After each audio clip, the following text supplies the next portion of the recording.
As we gather here, this is the concluding remarks of the two-day conference. The concluding remarks intend to look at the future and decide on the future remarks.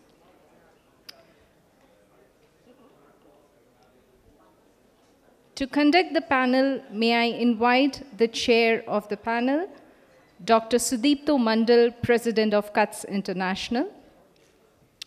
Along with Dr. Mundle, the panel will be graced with concluding remarks by Mr. Satish Kumar Reddy, who is a consultant for the Regional Cooperation and Trade Facilitation team with the Asian Development Bank.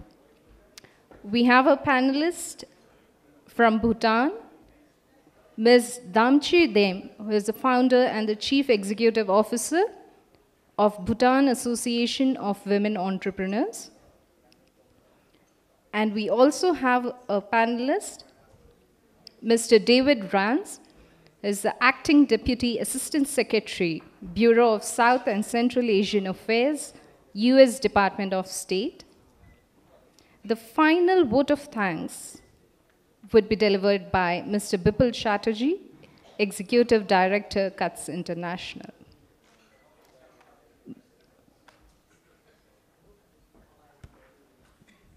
To conduct this session, I will now hand over the moderating role to Dr. Sudipto Mundle.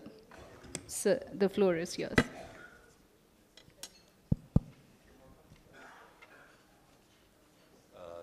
Thank you, Madam, and welcome everybody to this final closing session of our two-day conference. When we started this discussion yesterday morning, I think one of the issues that we were particular about is that we end with some very practical suggestions. And we will come to some of those as the discussion goes on in this panel. It is a singularly appropriate moment for this conference to happen because, as all of you know, the conversation about the Indo-Pacific region is beginning to gather momentum. And it's time that we all put our heads together on how to take this forward through regional cooperation in very practical terms. I was unfortunately not able to be here all of yesterday and today, but I have had a look at the summaries of some of the discussions. And one of the things I noticed is that being a very focused discussion, because that's very good because we wanted some practical results to come out of this. We have had discussions on all the infrastructure sectors. I noticed land transportation, water transportation, air transportation, power, energy, financing of all that, and also security issues related to cyber security, border security, and so on. So it's been a very focused discussion, and I'm glad that we've had that, and we will have some very practical results to come out of this. On a personal note, I should mention that I'm particularly delighted to be here because the organization I'm presently associated with, namely CUTS, has been at the forefront of generating ideas in the area of regional cooperation. And my former organization, the Asian Development Bank, has also been one of the leading players in this. And I was mentioning to Bipul that actually, as a program officer some 20 years ago, I had started an initiative called the South Asia Sub-Regional Economic Cooperation. It was very difficult at that time because it was not generally appreciated within this sub-region about the benefits of regional cooperation, though it was already being seen quite clearly in the ASEAN region in the adjoining neighborhood. But anyway, we did get started, and I'm delighted to find that today we have about a couple of $1 billion worth of infrastructure projects in the pipeline. So that makes me very happy that that has moved forward and we are where we are today. Now, I'm not going to anticipate what our panelists are going to say or summarize the discussion that have happened. That is what they will be talking about. I'm going to stop now with just one or two remarks, and that is that, what we have focused on today is largely cooperation in the field of infrastructure, regional cooperation in cross-border infrastructure projects and related software. Well, this is one of the most important pillar, but one of the pillars of regional cooperation, and we have to recognize that this is embedded in a larger framework, which also includes free trade cooperation, if not at the global level and the regional level through regional free trade agreements. It also includes cooperation on climate change, because climate change does not recognize borders, and there's a huge amount of externalities or negative externalities that we have to work on that through regional cooperation. And finally, there's the question of financial cooperation. This is something that can be very, very promising. Of course, it's far down the line in South Asia as we are today. Now, this is quite important even in normal times, but you particularly recognize the importance of this for risk pooling when there's a crisis, global crisis. We live in a very volatile world now. A few years ago, we had the global financial crisis just in 2008. 10 years before that, we had the Asian financial crisis in our region. And individual countries always have a better ability to cope with the risks and those shocks when they are operating in a regional cooperation framework. We have seen this in the Southeast Asia region, in particular with the Chiang Mai initiative and so on, and hopefully one day we will get there. Now I'm going to stop here. We have about 45 minutes, of which I have used up some time. So I have mentioned to the panelists, we have about 10 minutes each. We will not have a Q&A session, but that will come on some other occasion. We just don't have the time for it, and we'd rather listen to our panelists summarize the proceedings that have happened in the last couple of days. So I'm going to follow the order that we have here, and we will start with Mr. Satish Kumar Reddy. Mr. Reddy is presently a consultant with the Asian Development Bank on regional cooperation issues, but he's also a civil servant with the Government of India on secondment presently with the ADB. Mr. Reddy.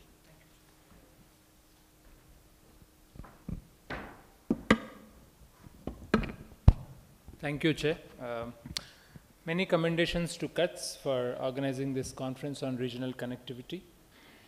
This is an era where connectivity is being talked about in its widest possible dimension, not just physical connectivity or people-to-people connectivity. We also have digital connectivity, financial connectivity, as was just mentioned.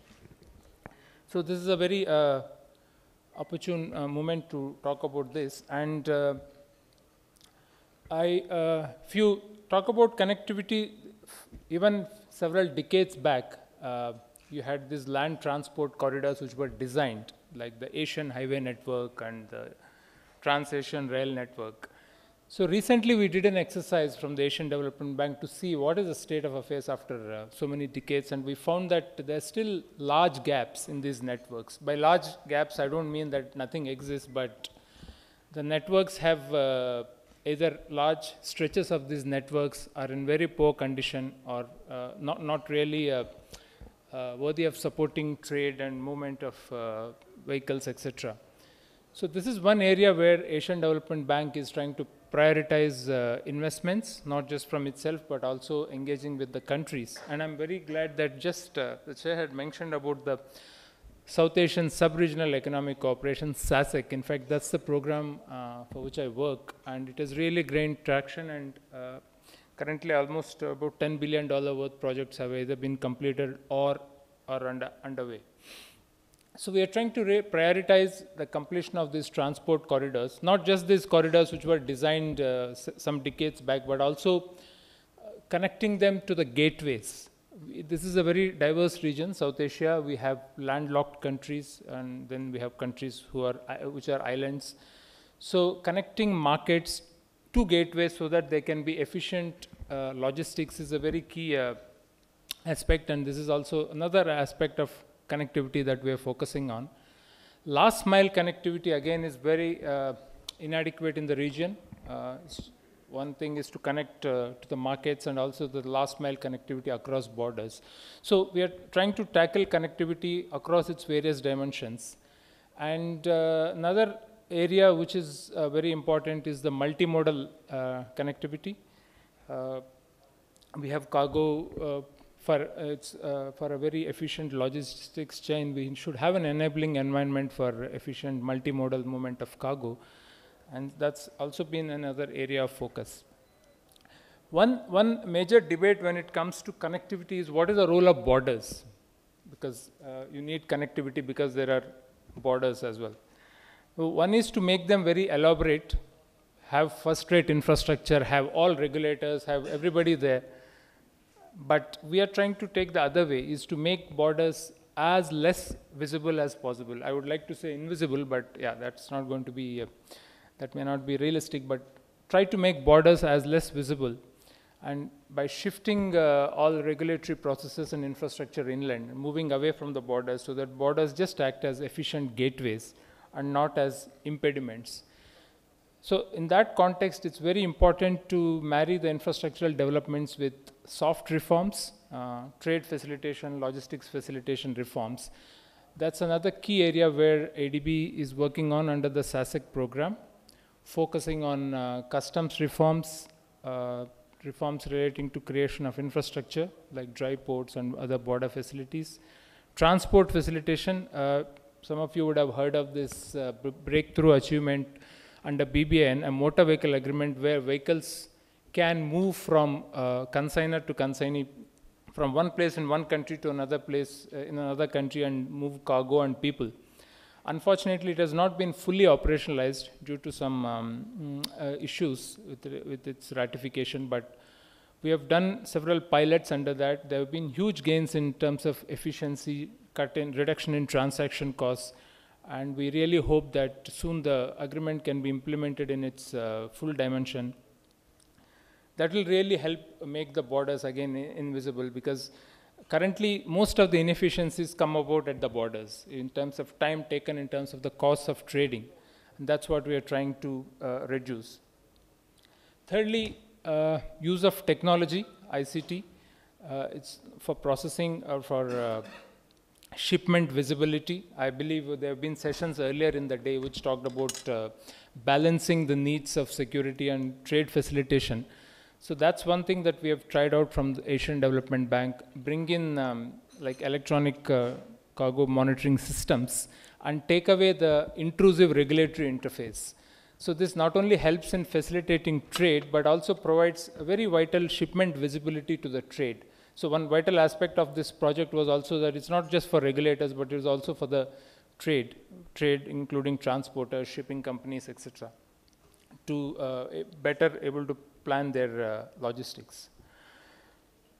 All these improvements should have synergy with value chains. They should help proliferate the regional and global value chains, and we are integrating that aspect as well in both infrastructural developments as well as soft reforms.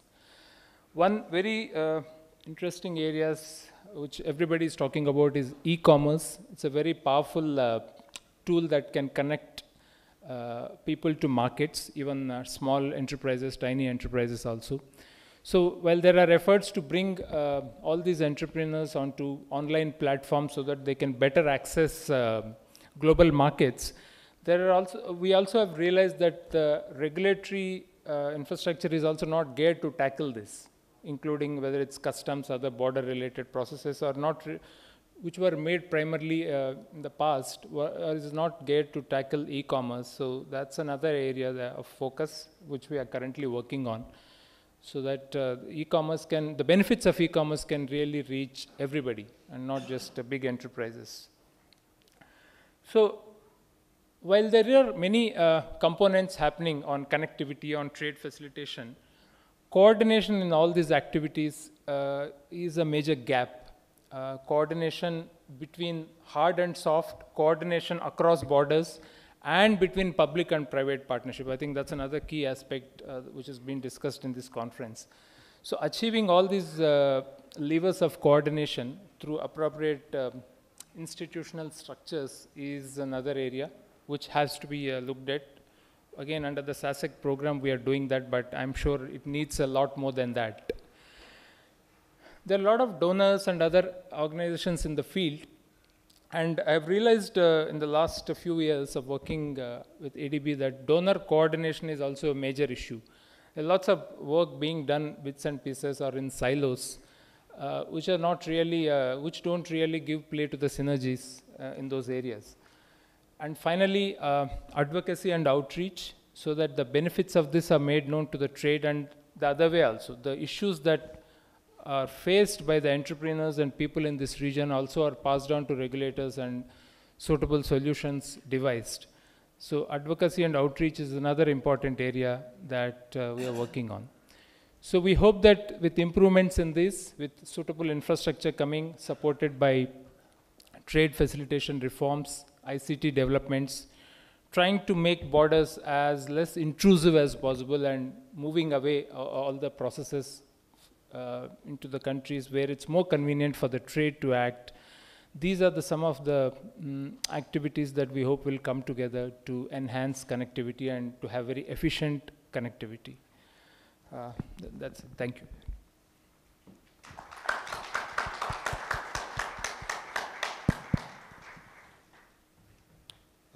Thank you, Ms. Reddy. You gave us a very good comprehensive review of how far we've already gone. Said $10 billion projects in the pipeline already. So we are not starting. We are actually in the middle of the road already in terms of regional cooperation where infrastructure is concerned. Before I introduce my next speaker, I want to say that one of the themes that has come out of these 2 days of deliberations is that in this sphere of regional cooperation in this part of the world, we are not going to tolerate any glass ceilings, no room for misogyny and patriarchy. And that it has been emphasized that women must have at least an equal role as men in all the initiatives that comes under this.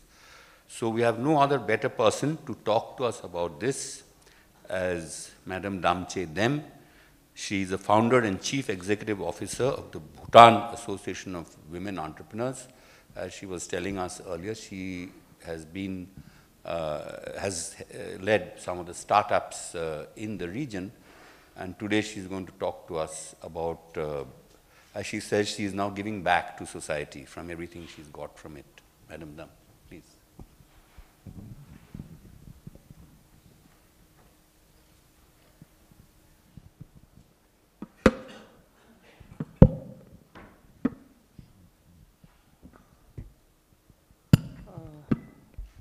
First of all, I would like to take this opportunity to thank the organizers for this wonderful opportunity, for hosting us here in New Delhi. And I must say that this has been one of the most empowering conferences where knowledge has been shared and wisdom gained. Next time round, though, I hope we will have stronger women representation to bring harmony to the room. My perspective has doggedly been women-oriented. Therefore, I would like to once again reiterate that while there are some strong women out there, often stronger than their male counterparts, the majority still need hand-holding, mentoring, and help going forward. Not because we are weak, but because we have not been effectively challenged nor equipped. Therefore, it is imperative that due regard be given to our needs and solutions going forward. Having said that, I would like to stress upon digitization, which is key, to these few days, the last 2 days of deliberation. What has really stood out, and what is in fact really an equalizer and a solution to what we women need, is digitization. Because as somebody mentioned, I'm sorry I can't remember the names, but somebody mentioned that we can do business from our homes. It doesn't need for a woman to go out of the boundaries of her safe environment. She can work from her home, and it's really empowering. That is something that I would really like to acknowledge here. And secondly, I would like to also talk about not the branding process as much as being able to identify, being able to identify a product. Because this world is made up of products and, people trying to advertise one better than the other, one trying to say that outsmart each other. But at the end of the day, a huge chunk of people are in the grassroots. These are the people that need representation. And as I mentioned earlier, the thing that is lacking is that we lack networking. And once that networking comes through digitization, the only thing that then sort of, is a barrier, is something that challenges us, is recognition of the product. And to this effect, I have come out with something. I can't think of a better name, more appropriate name, so I have named it the fountain effect. Now, what the fountain effect does, it is about networking amongst primary producers. And I'm talking from the Bhutanese perspective. I would imagine that if this could be used elsewhere, it would be a very humble contribution from myself, as you have mentioned about, how somebody wants to give back to society for everything that, we have got. We need to really count our blessings, each of us, to be grateful for the reason why we are all here. So this is the reason why I feel that, is a humble contribution. It's coming up with something called the fountain effect. So what happens in the fountain effect is the primary producers, they aggregate their raw material supply to the entrepreneur. And the entrepreneur, in turn, is usually a rural entrepreneur. That's the way I have worked at it.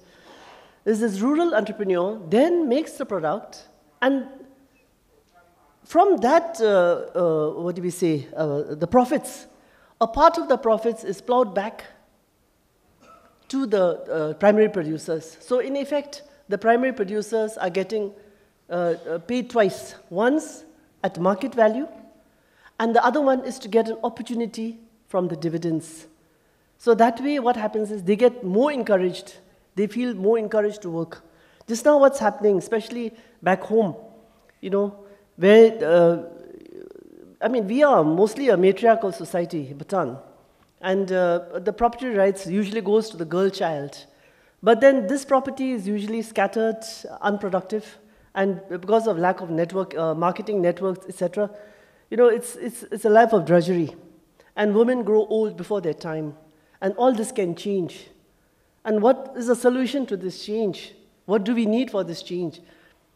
Digitization and the fountain effect. If these two can be given to us, I can assure you, Bhutan will be very happy to, sort of take up the challenge to prove that some things are doable. But let me continue here. Digitization is the biggest and most effective equalizer. It must be at the forefront, if indeed we are serious about women empowerment, and not simply going around making convenient noises. Let us not waste precious time talking. Life is fleeting. Find the purpose of our lives and help others find theirs. Like one big family, let us together walk the path, built on mutual respect, trust, and hope, to an inclusive, sustainable future where all our homes are blessed with peace, prosperity, and happiness. Thank you.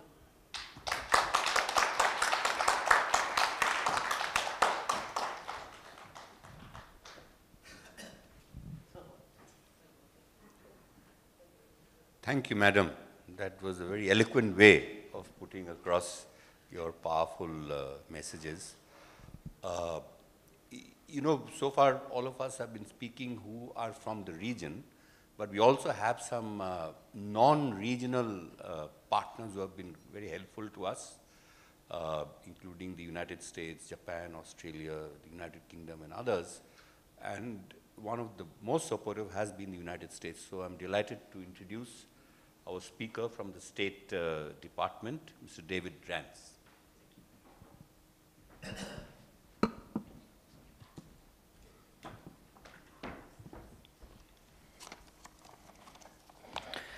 Well, good afternoon, everybody, and thank you for joining us for our Regional Connectivity Conference. I want to take a moment again to thank our partners, CUTS International, FICI, and the East-West Center for all of their hard work in putting together this conference. We have benefited from the expertise and experience of an extraordinary range of speakers from throughout the region and beyond.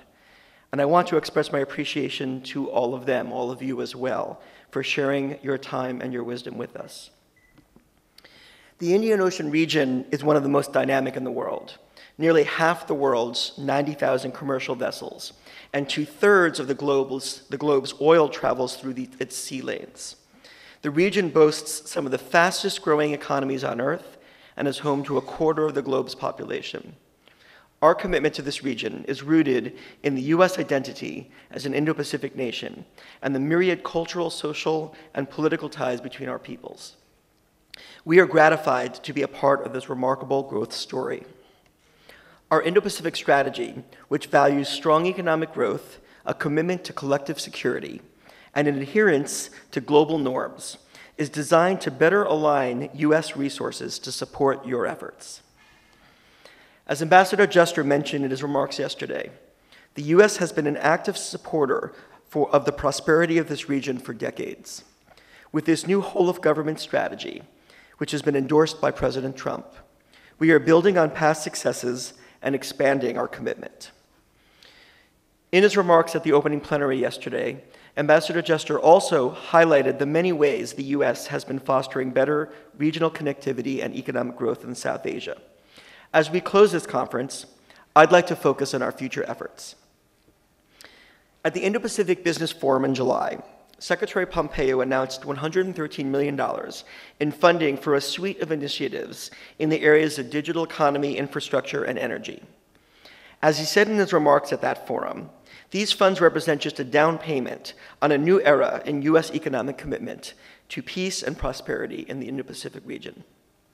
The first of these programs, the Digital Connectivity and Cybersecurity Partnerships, aims to provide greater digital access to underserved populations, advance an open internet based on multi-stakeholder governance, and promote strong cybersecurity practices. The second, the Infrastructure Transaction and Assistance Network, or ITAN, is designed to harness the technical assistance and financing tools of the U.S. government to more quickly and robustly respond to the critical infrastructure needs of the region. And third, Asia Edge, which stands for Enhancing Development and Growth Through Energy, focuses on expanding commercial investment opportunities in the energy sector, promoting universal access to affordable and reliable energy sources, and advancing market-based reforms to maximize international energy trade.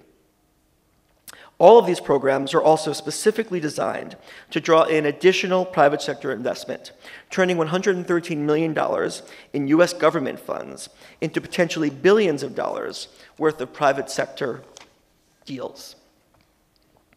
The most significant addition to the U.S. government's arsenal of infrastructure investment tools is the passage of the BUILD Act, which creates a new U.S. International Development Finance Corporation. This new institution will increase our current overseas private investment corporation's lending limit from $29 to $60 billion, unlocking $31 billion in additional funding towards political risk insurance and loans. The new corporation will also be able to make equity investment and fund feasibility studies on potential investments, making it even easier to collaborate with partner finance institutions. It is crucial that the projects we finance adhere to the best value principles and that governments pursue open and transparent procurement processes. We promote the use of best value standards not to advantage U.S. companies, but because they reflect globally recognized best practices in procuring infrastructure that not only fits a government's budget, but which will last for generations to come. By advertising procurement opportunities and conducting tenders in an open, transparent way, countries can attract the widest possible pool of applicants. If companies cannot meet the quality standards set forth, it is not exclusionary. It is simply a reflection that what they are offering is not a good match with your country's needs. And companies meeting these standards are not all from developed countries. India, in particular, has accomplished multinational firms easily able to comply with the best international practices. Infrastructure, while critical, is insufficient to unlock the region's immense potential. Meaningful reforms that encourage regional integration are critical to enhancing local as well as international trade. As remarked upon many times during this conference, South Asia is one of the least integrated regions of the world. In contrast, Southeast Asia regularly pursues regional cooperation through ASEAN and in smaller multilateral configurations. The World Bank estimates that removing barriers and streamlining customs procedures would nearly quadruple interregional trade in South Asia, from $28 billion to $100 billion. Governments know what they need to do to reform. It is the political will that is too often lacking. And just as organizations such as ASEAN are central to regional cohesion and interconnectivity in Southeast Asia, strengthening regional institutions that include South Asia can also begin to shape a regional consensus. One such regional institution is the Indian Ocean Rim Association, IORA, which the United States has supported as a formal dialogue partner since 2012. While we meet here in Delhi, my colleague Tom Vaida is attending the IORA Council of Ministers meeting in South Africa. We are committed to deepening our support for IORA as the institution that ties the Indian Ocean region together, notably its efforts to promote blue economy initiatives, maritime security, and women's economic empowerment, all of which build on U.S. goals for the Indo-Pacific region. This year, as a measure of our growing support, we are providing our first ever monetary contribution to IORA in support of its action plan to sustain and grow women's small and medium businesses, with a focus on promising sectors IORA has identified, such as coastal tourism, disaster risk management, fisheries, aquaculture, ports management, and shipping. To build IORA's capabilities, these efforts will draw on research recommendations and experience gathered by IORA members and partners working together. We will also support IORA's efforts to network women's businesses with private and public sector partners as a way to help them gain access to corporate supply chains. Our efforts include helping to design a new women's business forum, the focal point for IORA's efforts to advance women's economic inclusion. It's no accident that we have focused on women's economic empowerment for our first monetary contribution. According to the UN, full women's economic participation in the Indo-Pacific region would lead to $4.5 trillion in additional GDP growth annually. In India alone, the boost would add additional 18% per year to the country's GDP. In our session yesterday on women's economic empowerment, Salima Ahmed, the president of the Bangladesh Women's Chamber of Commerce and Industry, was exactly right when she said that women already have the capacity to contribute and succeed, but are not given opportunities to participate. Gender diversity enriches and strengthens every organization. Women's voices need to be heard, not only on the topic of women's empowerment, but on every topic.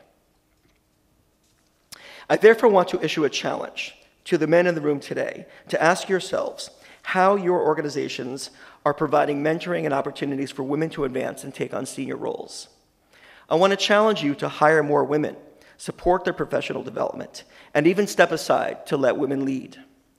Women have done their part to show they are qualified and capable. The men now must do their part and support their rise. Ms. Ahmed and several other participants also highlighted the lack of gender diversity on the panels of this conference. This is a rampant problem. We men can be allies in the effort to promote gender diversity by insisting, as a condition of participating in a panel discussion, that it be gender diverse. I call on the men in this room today to join me in making that pledge in the future.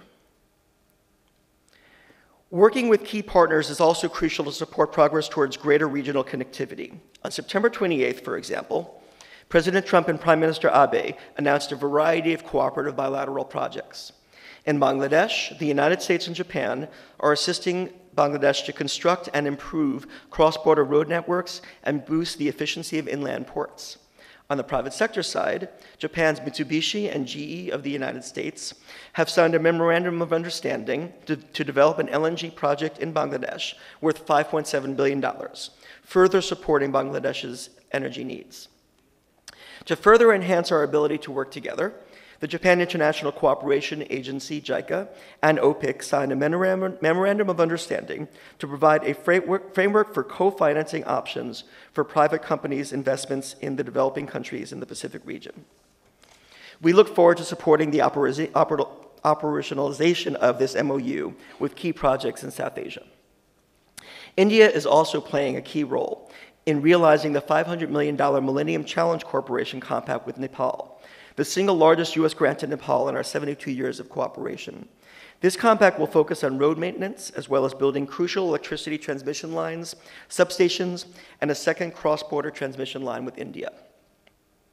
This second cross-border transmission line will allow the two countries to more easily balance their energy needs, as well as contribute to greater energy security for the whole of South Asia, as work continues to create a truly regional power trade market. We look forward to the conclusion of negotiations between India and Nepal so we can break ground on this ambitious project. In closing, I want to thank you all again for your participation in this conference. One of the most important outcomes is to create connections amongst experts to develop innovative programs and initiatives to tackle the connectivity challenges of South Asia. I encourage you to keep in touch with each other and with us as we work together to support this region's development. Thank you.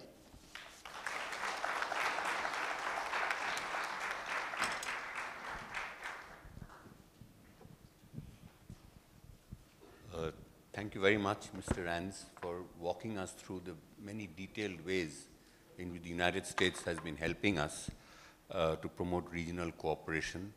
For those of us from within the region who are working in this area, it is really very encouraging to see how some of our non-regional partners like the United States are deeply invested in promoting regional cooperation in the Indo-Pacific region. Thank you very much. It's my very pleasant duty now to call upon Vipul Chatterjee to give us a vote of thanks. Mr. Chatterjee is the Executive Director of CUTS International. Vipul.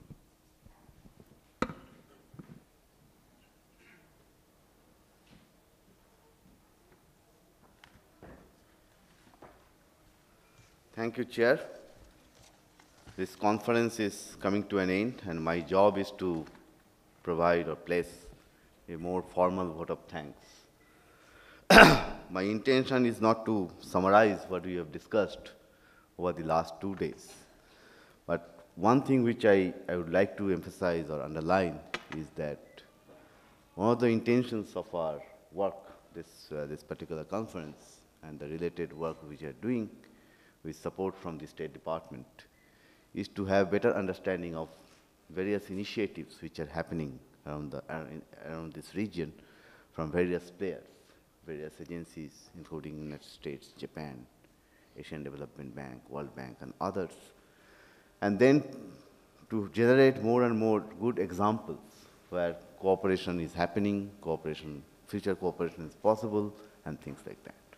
So I think to a large extent, when we prepare the report, particularly the outcome document of this event, I think we have achieved that objective to a large extent, if not fully. So coming to a more formal vote of thanks, I will not take much time because it's already almost 6 o'clock. Let me first of all begin by thanking the US State Department for the support. It's not just the monetary support which we have received from you, but also the intellectual support, the knowledge support, the moral support. And here I would like to particularly mention a few names from whom we have received regular continuous support over the last few months. Jeff Ficken, Amy Egelberger from Washington, Jeffrey Wessel and his colleagues from New Delhi, Alex Johnson and his colleagues from Dhaka Post, Eduardo Garcia and his colleagues from your Colombo Post, David Talach and his colleagues from your Kathmandu Post. And of course, there are many others from the US State Department, from Washington, from Delhi, from Colombo, Dhaka, and other places who have helped us in shaping it and executing it. Finally, let me also thank my colleagues, but before that, let me thank our partners, EWC, East West Center, Satul Limai and his colleagues who are continuing supporting us, including in post-event activities, which we are going to discuss tomorrow morning, and Gautam Ghosh and his colleagues from FICCI, who has provided a lot of support in organizing this event. And finally, my colleagues from CUTS and from CUTS Institute for Regulation and Competition. I know that all of you have worked hard for the last several days, several months in some cases, and of course, over the last 2 days. I know that some of you were awake till 1 o'clock, 1:30 in the morning to complete certain activities. So I thank all of them. I'm not taking any individual names because I may forget to take some names and I may take some other names. But I thank all of them from the deepest part of my heart for your contribution, for your hard work and diligent work. So with this, let me also finally thank all of you for your participation, not just you, those who are present in the room right now, but over the last 2 days, all of you who have participated, including from our foreign ministry, from other ministries, other countries, governments, private sector, other agencies, civil society organizations. I thank all of them. So let me propose to give a big round of applause to all of them. Thank you.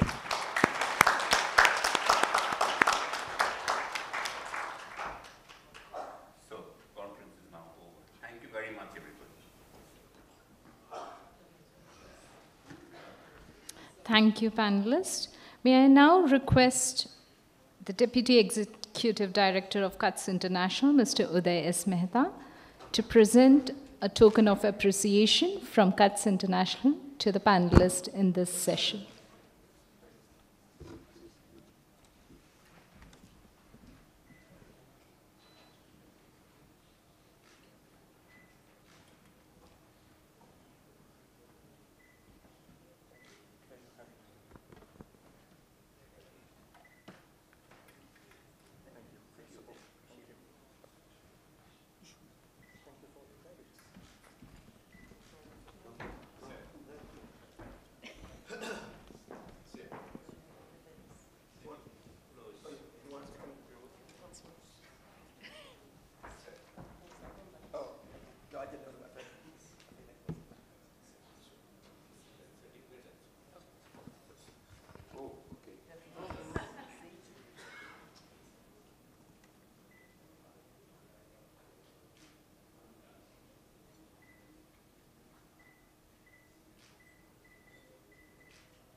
With this, we declare the conference closed.